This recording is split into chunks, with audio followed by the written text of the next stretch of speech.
পশ্চিমবঙ্গে নির্বাচনী প্রচারে টাকা বিতরণের অভিযোগে আটক কাছাড়ের বরখলার বিজেপি প্রার্থী কিশোর নাথ। অভিযোগ সম্পূর্ণ ভিত্তিহীন বলে দাবি তার।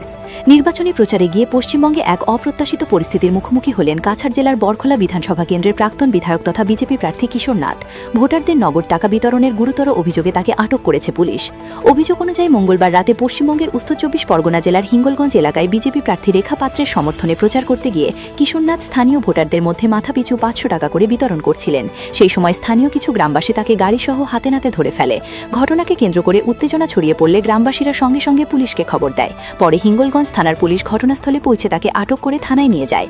এই ঘটনার ভিডিও সোশ্যাল মিডিয়ায় ভাইরাল হওয়ার পর কাছাড় জেলা সহ বরাক উপত্যকায় ব্যাপক চাঞ্চল্য ও প্রতিক্রিয়ার সৃষ্টি হয়েছে।